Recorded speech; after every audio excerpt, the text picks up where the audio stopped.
Diretsuhin mo tong kalsadang to. Meron tayong alam na tutuluyan dyan. Paano yan? Under renovation naman pala itong resort na to. Okay lang yan. Matagal na ako nagpupunta rito. May matutuluyan tayo dyan. Anong ginagawa nyo rito? Private property to ah. Naghahanap lang naman kami ng matutuluyan hanggang bukas. Alam mo, ganito din yung naramdaman ko nung una tayong dumating dun sa bahay ni Jared. Basta, ang pikat-pikat. Bakit naman kasi hindi na tayo humingi ng kahoy dun sa mga lalaki? Wag na. Ayoko humingi ng pabor sa walang kwentang mga yon.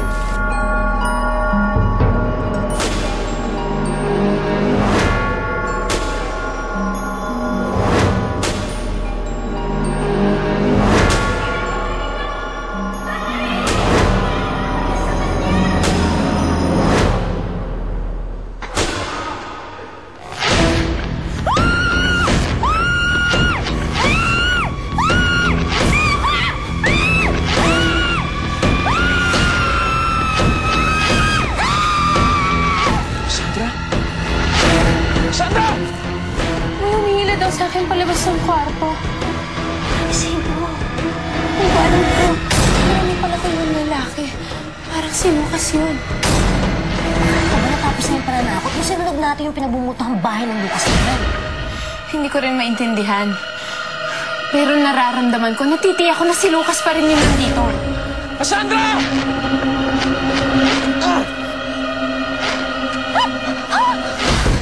Sabi na nga ba may gustong pumatay sa amin eh. Anong ibig sabihin ng Sigma Alpha? Fraternity ba yun? Kung college pa yun, matagal na kami hindi nagkikita eh. Ano kaya nangyari kay Jared? Saan kayo nagpunta yun?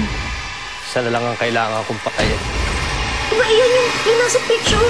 Si Lucas. Hindi pa nananahimik si Lucas. Kung sino man ang gumagawa nitong mga kababalaghan na to, nanggagaling siya sa tunay kanya kalite. Pinahirapan siya. Hazel at Hazel ang tawag nila doon.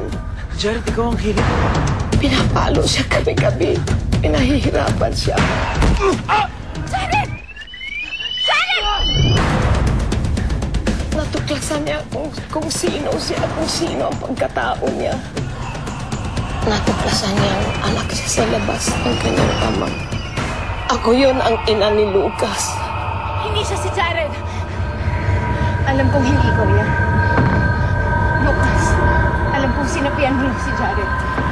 Umalis ka na dyan sa katawang sinakop mo. Babayaran nila ang lahat ng to. Tanggalin mo ang galit sa puso mo. Pagod na. Pagod na rin ako. Gusto kong mamahinga ka na, anak. Parang matatahimik na ang iyong kaluluwa. Patawarin niyo ako, inay.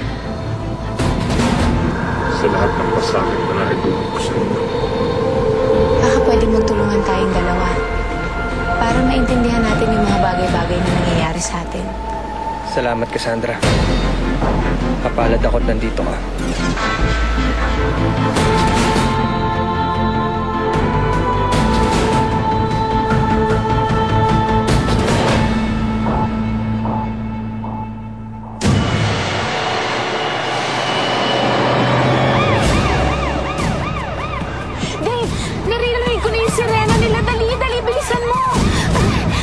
Bilisan mo! O kaya naman ihinto mo na lang sa tabi para makababa ko kasi ayoko po makulong. Ayoko masira ang buti ko sa koreksyonal.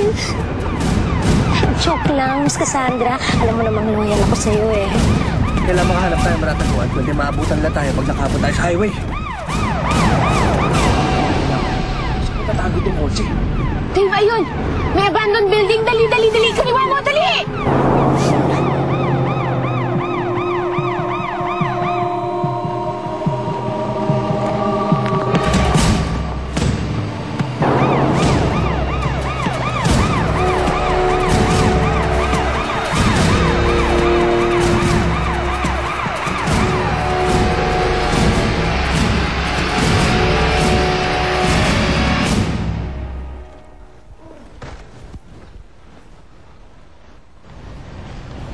Pare, sigurado ka bang dito pumasok mga yan?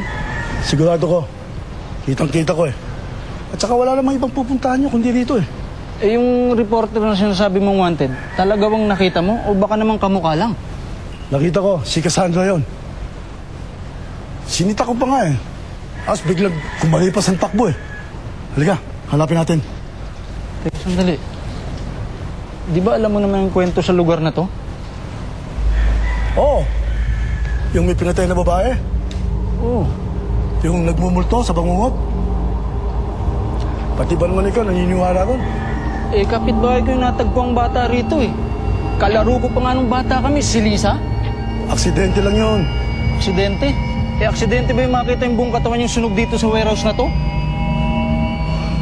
Pati ba naman ako eh, tinatakot mo. Halika na nga.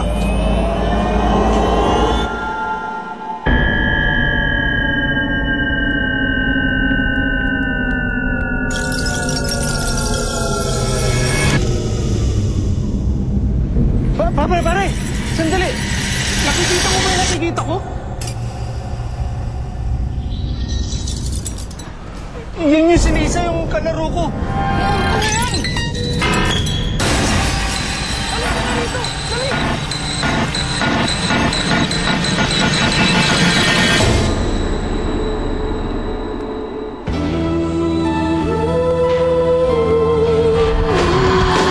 Sundan mo ang liwanag, ikaw na ang tinatawag. Hinihintay ka lamang nito, hintay pag-asa.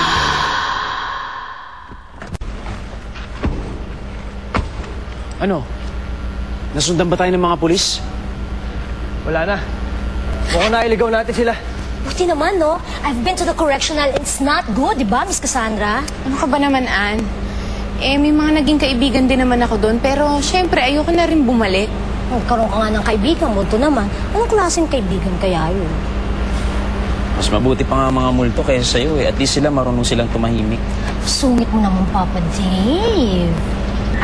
Sorry ah. Pagod na ako. Wala pa tayong tulog. Natutuliling na ako sa bibig mo. Kaya nga ako dumadal-dal eh. Parang sa gano'n naman, wala yung pagod kasi. Alam mo, mabuti pa, magpahinga na lang muna tayong lahat bago tayo lumarga. Oo, mahirap na.